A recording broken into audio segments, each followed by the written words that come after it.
ফুলের।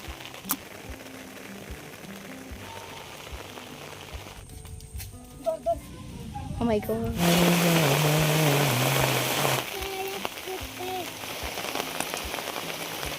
আমার বারান্দায় একটা জবা ফুলের গাছ আপনাদেরকে দেখাই। এত ছোট একটা জবা ফুলের গাছ দেখুন। তো এত ফুল হয় এই গাছটাতে, আর এক একটা ফুল এত মোটা মোটা সাইজের, কি বলবো, ঠিক সূর্যমুখী ফুলের মতন। আর এই ছোট গাছটাতে কতটা ফুল হচ্ছে দেখুন। একটা ফুলের পাপড়ি মেলে যাচ্ছে আর বাকিগুলো এখনো মেলে নাই, একটা দুইটা করে মেলবে। এত বড় বড় সাইজের এক একটা ফুল হয়, মানে গাছের থেকে ফুলগুলো বেশি বড় দেখা যায়।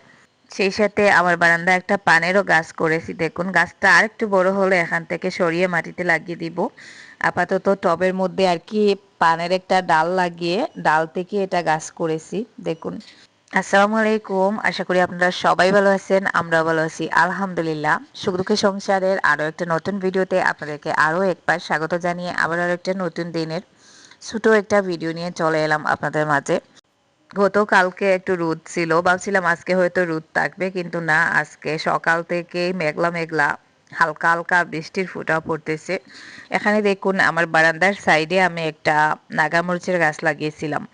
ওটা আমি নার্সারি থেকে কিনে আনছিলাম, ছোট চারা এনে লাগিয়েছিলাম। গাছটা এখন বড় হয়ে গেছে, কিন্তু গাছটার চারপাশে এত আগাছা হয়েছে, ওখানে আর ঢোকাও হয় না, পরিষ্কারও করা হয় না। তো আজকে ফাইনালি ঢুকেই পড়েছি। গাছটাতে অনেক মরিচ হচ্ছে, মরিচগুলো দেখে মায়া হলো, ভাবলাম গাছটার গোড়ার আগাছাগুলো পরিষ্কার করে দেই। আগাছায় গাছটার চারপাশ একেবারে ঘিরে ফেলছে।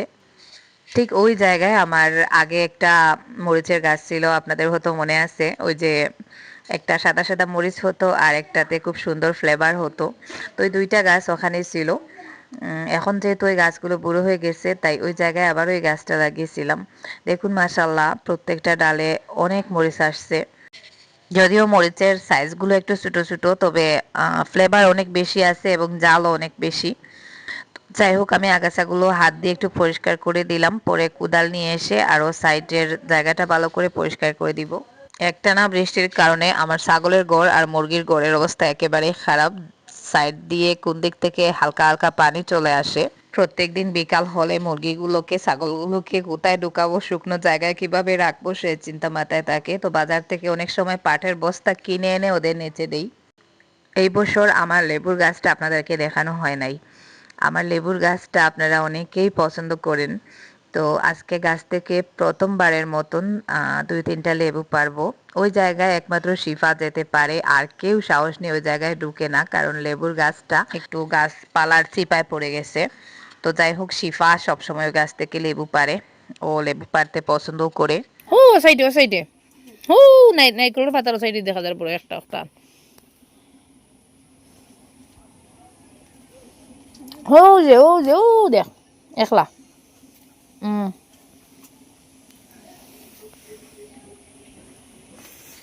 গত বছর নারকেল গাছ পরিষ্কার করে দিতে গিয়ে লেবু গাছের বড় যে ডালটা সেটা কাটা হয়ে গেছে। আর বাকি যে ডালগুলো রয়েছিল ওগুলো তো মাশাল্লাহ অনেক লেবু হয়েছে দেখুন। নিচের দিকে অনেকগুলো লেবু একেবারে ঝুলে মাটির সাথে লেগে যাচ্ছে দেখুন। তো লেবুগুলো এখনো অতটা বড় হয় নাই, ওই গাছে লেবুগুলো অনেক বড় বড় হয়। তারপরেও আজকে আমার একটা লেবুর প্রয়োজন, সেজন্য আর কি শিফাকে ঢুকিয়ে দিলাম।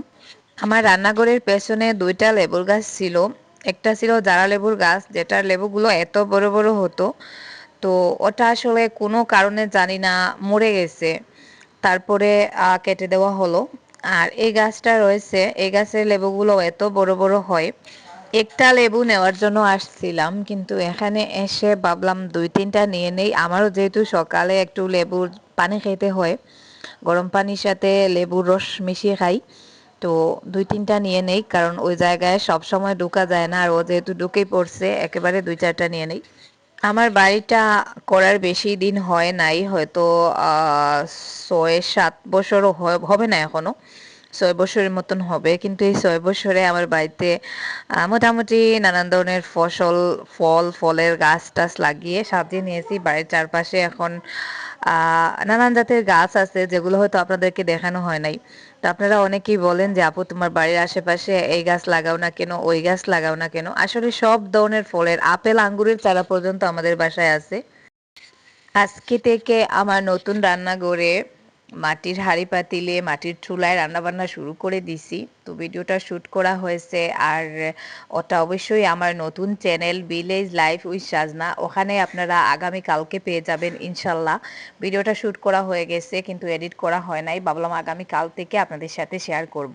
তো যারা এখনও ওই চ্যানেলটা সাবস্ক্রাইব করেন নাই ওই চ্যানেলটা সাবস্ক্রাইব করে দিবেন। আমি আমার নতুন চ্যানেলের লিঙ্কটা আমার এই ভিডিওর কমেন্ট বক্সে দিয়ে দিব। ইনশাল্লাহ আগামী কাল থেকে আপনারা আমার নতুন চ্যানেলে রেসিপি ভিডিও রেগুলার পাবেন। তো আরিয়ানের বাবা ওই নতুন করে খাবারের জন্য যান নাই, আজকে পোলাও মাংস বোনা করেছিলাম, তো ওনাকে গড়ে দিয়েছি, আমরা ওখানেই খাবার দাবারটা সেরে নিয়েছি।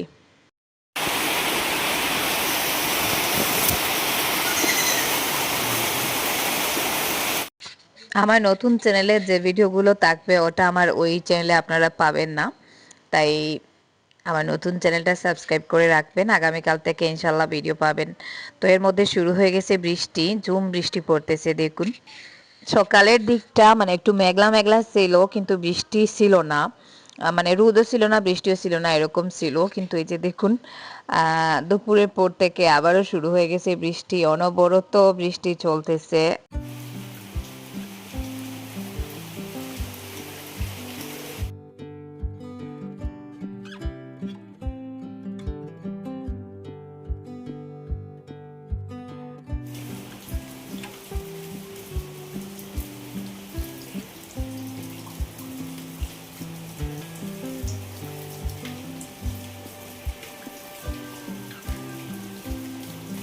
আজকে আমার নতুন চ্যানেলে একটা মাটির চুলা তৈরি করব।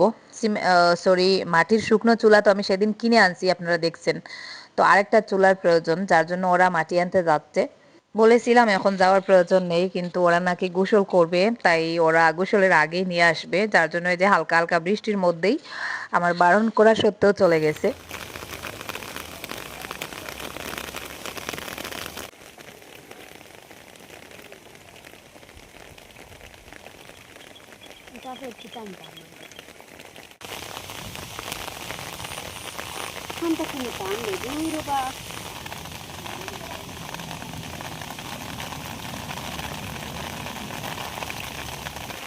সাদা হইব, সাদা দেখতে না আমি তুলা পাইল।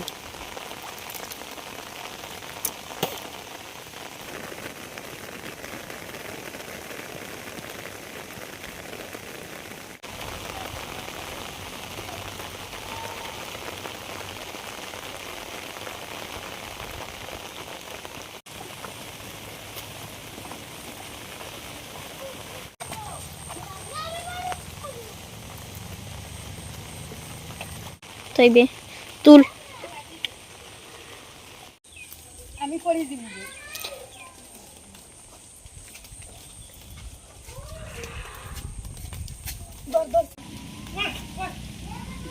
ও মাই গড বেশ আমার বাতাসটা দিলে শিখা।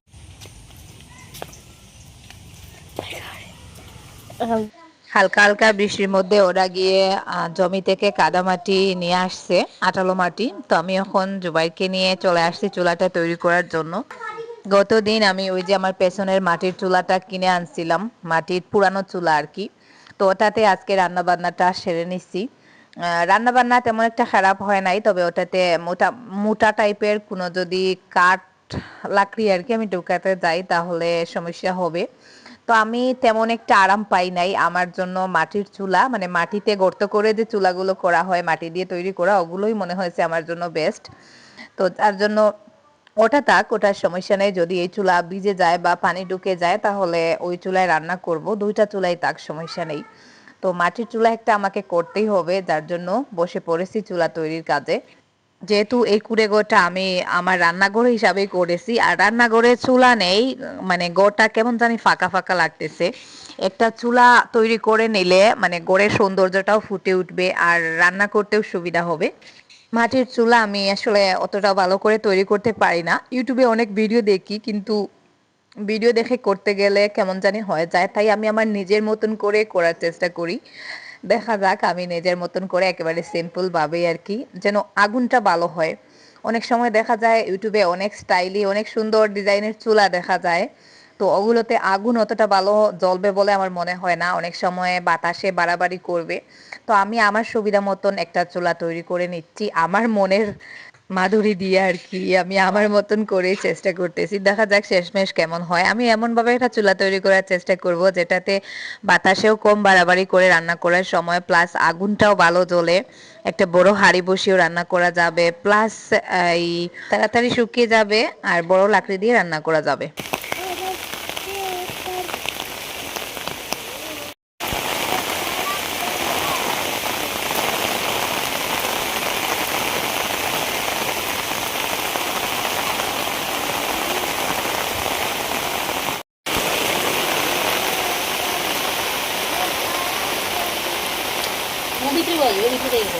মাত্র ৮ ঘন্টার সময় আমি আমার মতন করে যে চুলাটা তৈরি করে নিছি, শুকানোর পরে কাটাকাটি করার পরে আরো বেশি ভালো লাগবে।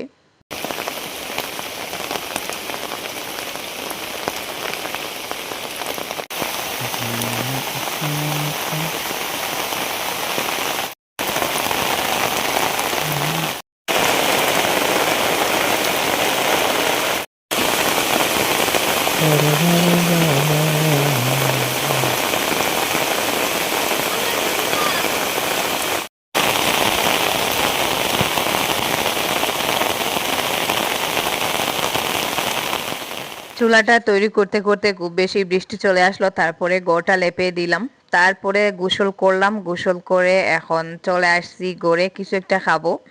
তো এখানে যে সেদিন যে পেঁপেগুলো গাছ থেকে আর কি, ভাঙা গাছ থেকে পড়েছিল, তার মধ্যে পেঁপেগুলো গড়ে রাখা হয়েছে, একটার পর একটা পেঁপে পাকতেছে। তো ওখান থেকে একটা পেঁপে কেটে নিলাম, এখন একটু পেঁপে খাবো। আসলে বৃষ্টির মধ্যেও খুব গরম লাগছে, যেহেতু হার্ড কাজের মধ্যে ছিলাম, গরম লেগে গেছে। তারপরে এই যে প্রায় সন্ধ্যার দিকে আমি ভাত খাচ্ছি, প্রায় আসরের টাইমে আর কি। তো একটু আগে আপনারা অন্ধকার দেখছেন, আসলে ওটা অন্ধকার ছিল না, বৃষ্টির কারণে অন্ধকার ছিল, এখন আসরের টাইম। তো এখানে লাই শাক দিয়ে পাবদা মাছ রান্না করেছিলাম, খাবার দাবার শেষ করলাম, তারপরে চলে আসছি আমের আচার করার জন্য। কিছুটা আম আমি অর্ধেকটা শুকিয়ে রাখছিলাম আচার করার জন্য, এখন যেহেতু বৃষ্টি নেই আমি ওভেনে দিয়ে কিছুটা শুকিয়েছি, তো এখন ওটা দিয়ে আচারটা করে রাখবো, মিষ্টি আচার করব আজকের এই আমগুলো দিয়ে।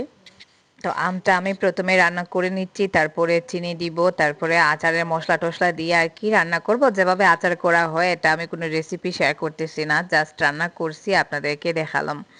তো যাই হোক, এখন আপনাদের একটা খুব গুরুত্বপূর্ণ প্রশ্নের উত্তর আমি দিব।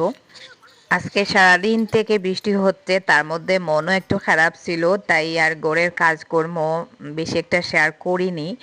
আর আমি ভিডিও আপলোড দিতে এখন খুব মিস করি, যার জন্য মাস শেষে আমার কাছে পেমেন্টটাও খুব অল্প পরিমাণে আসে, এদিকে ফ্যামিলিও অনেক বড়, 6 জনের ফ্যামিলি, খরচও অনেক বাড়ছে। তো এইসব ইনকামে আসলে পোষাচ্ছে না, যার জন্য এখন ঠিক করেছি রেগুলার ভিডিও দিব। যার জন্য আমি এই টুকটাক ভিডিও দিয়ে ভাবলাম ছোট একটা ভিডিও হলেও আপনাদের সাথে শেয়ার করে নেই। আগের মতন আর ভিডিও মিস দিব না, প্রত্যেক দিন আমার 2 চ্যানেলেই ভিডিও দেওয়ার চেষ্টা করব, এতে যতটা কষ্ট হয় যতটা হার্ড হয় হোক, সমস্যা নেই। তো যাই হোক, এখন ওই মেইন বিষয়টা নিয়ে কথা বলি যেটা আপনারা জানতে চান। সন্ধ্যার আগে কতটা বৃষ্টি হয়েছে আপনারা দেখছেন, এর মধ্যে দেখুন আকাশে চাঁদ উঠে গেছে। গতদিন সামান্য একটু সূর্য দেখা গিয়েছিল, তার আগের 2-3 দিন সূর্য পর্যন্ত দেখা যায় নাই। আজকে দেখুন বৃষ্টির মধ্যেও আকাশে চাঁদ দেখা যাচ্ছে, কি যে ভালো লাগতেছে। তো যাই হোক, ভিডিওতে আর বক বক না করে সরাসরি চলে আসছি ক্যামেরার সামনে। তো ঠান্ডা লাগতেছে দেখুন, এখনো কিন্তু বাইরে টিপ টিপ টিপ করে মানে বৃষ্টির হালকা হালকা বৃষ্টির পানি পড়তেছে, তবে আকাশ থেকে না, চাল থেকে। তো যাই হোক, আমি যেটা বলতে যাচ্ছিলাম, আপনারা বেশ কয়েকদিন থেকে আমাকে জিজ্ঞাসা করেন যে আপু, মানে বিশেষ করে সবাই না, যারা আমার মতন বিড়াল প্রেমী প্লাস পশু পাখি প্রেমী আর কি, যারা বাড়িতে পশু পাখি আমার মতন আদর করে পোষেন, তো সেরকম কিছু আপুদের কাছ থেকে একটা প্রশ্ন আমি কয়েকদিন থেকে ফেস করতেছি যে আপু তোমার বড় বিড়ালটা কোথায়, অনেকে বলেন যে তোমার মিনি কোথায়। বিশেষ করে যে কি আপুর নাম আমি ভুলে গেছি, সাইদা, সাইদা আপু বিশেষ করেই কমেন্ট করেন, আরও কিছু কমেন্ট আসছে, তবে সাইদা আপু কমেন্ট করেন। তো যাই হোক, আমার বড় বিড়ালটা কি বলবো, আমাদের রমজান মাসের আগে হয়তো আপনাদের মনে আছে, আমাদের আমরা মানে অ্যালার্জির ডাক্তার দেখিয়েছিলাম, অ্যালার্জির সমস্যার কারণে আর কি স্কিনের ডাক্তার দেখিয়েছিলাম। ও তখন কিন্তু আমার বড় বিড়ালটারও স্কিনে আর কি ওরকম কিছু একটা ইনফেকশন হয়েছিল। তো যাই হোক, আমাদের এদিকে তো পশু ডাক্তার একজন আছেন, ওনার কাছ থেকে ঔষধ আনা হয়েছিল। ওকে আসলে ঔষধ খাওয়ানো যায় না, ভাতের সাথে মিক্স করে, মাছের সাথে মিক্স করে আমি এত পরিশ্রম করছি বিড়ালটার পেছনে। আর ওই সময় কিন্তু আমার নিজেরও স্কিনে ইনফেকশন ছিল, এখনো আছে, যেটা আমি বর্তমানে গতকাল রাতেও আমি ঘুমাতে পারি নাই। এই স্কিনের সমস্যার কারণে কোথায় যাব মানে বুঝতে পারতেছি না। অলরেডি 2জন স্কিনের ডাক্তার দেখিয়ে সারছি, তবে কোনো মানে সেরকম কোনো রেজাল্ট পাচ্ছি না। মাঝে মধ্যে দেখা যায় কিছুদিন সেরে যায়, তারপরে আবারও ঘুরে যায়। তো এই সমস্যা, তো তখন কিন্তু বিড়ালেরও স্কিনের ওই সমস্যাটা ছিল, আর এত মারাত্মক পর্যায়ে আর কি ওর স্কিনের সমস্যাটা চলে গেছিল। তারপরে আমি হাতে পলিথিন বেঁধে ওর গায়ে, যেহেতু আমার নিজেরও অ্যালার্জির মধ্যে দিয়ে যাচ্ছিলাম, চুলকানের জন্য রাতে ঘুমাতে পারতাম না, তো ভয় পেতাম, তা আমি হাতে পলিথিন বেঁধে ওর শরীরে মানে ঔষধ লাগাতাম। কিন্তু ও মানে কি করতো, ওষুধটা লাগানোর পরে হয়তো ওর গায়ের মধ্যে চুলকাতো বা জ্বালা করতো, ও হচ্ছে মাটিতে বা ঘাসের মধ্যে গিয়ে ঘষাঘষি করে সব ঔষধ ফেলে দিত।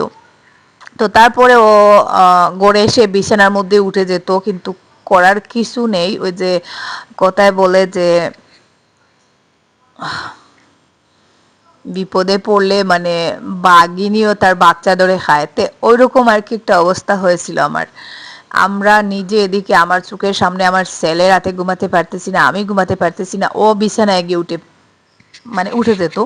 তো আমি ওকে মানে সব সময় বিছানা থেকে তাড়াতাম, বড় একটা লাঠি রাখছি যে বিছানায় উঠলেই আর কি ওকে তাড়ানো হতো। তো কেয়ার করার, এত আদরের বিড়াল, তারপরে ওর কিছু খারাপ অভ্যাসের কারণে, যেহেতু হুলো বিড়াল এই বাড়ি সেই বাড়ি চলে যায়, তো ওখান থেকেই হয়তো ও ওর রূপটা আবিষ্কার করছে।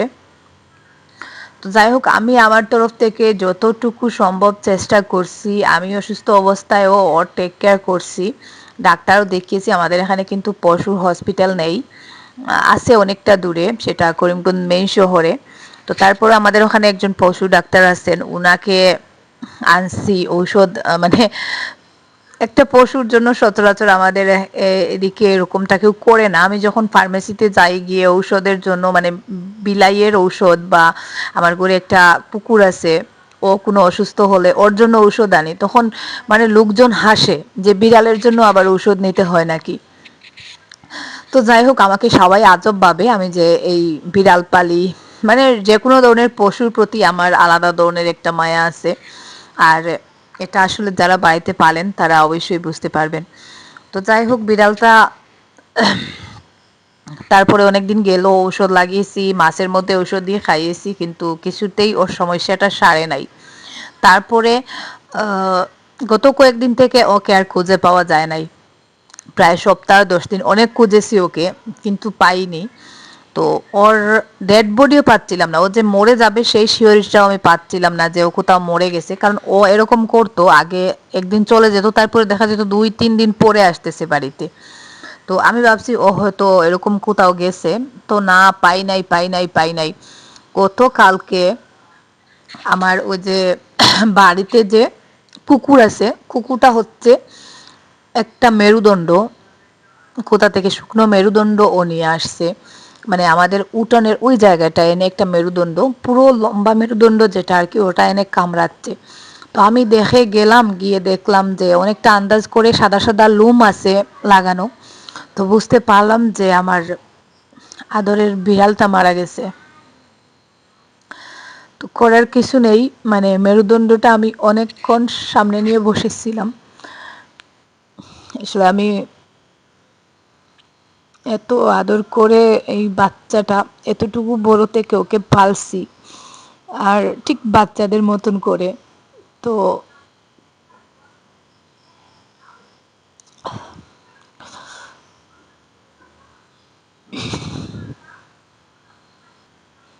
সরি, আমি আসলে ওর কথা বলতে গিয়ে একটু ইমোশনাল হয়ে পড়েছি। তো বাচ্চাটা আমি আমি যখন বাইরে বসে ভিডিওতে ভয়েস দিতাম, ও আসতো, এসে মানে আমার কোলে উঠে বসে পড়তো। একেবারে বাচ্চাদের মতন করে আমি ওকে পালছিলাম। যাই হোক, ওর হয়তো যাওয়ার সময় চলে আসছে, আমরাও একে একে চলে যাব। তো ওর ডেড বডিটাও মানে ও যদি আমার চোখের সামনে মরতো বা ডেড বডিটাও পেতাম তাহলে হয়তো, তো যাই হোক ভালোই হয়েছে, হয়তো কষ্টটা আরও বেশি বাড়তো। মেরুদণ্ডটা দেখার পরে আমি অনেকক্ষণ ওটা সামনে নিয়ে কান্না করছি।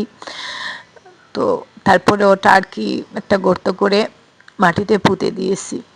তো যাই হোক, এতদিন থেকে আপনারা জিজ্ঞাসা করেন ওর কথা, আমি কি বলবো, ওর আছে নাকি মরে গেছে আমি কোনো ফাইনাল কিছু পাচ্ছিলাম না।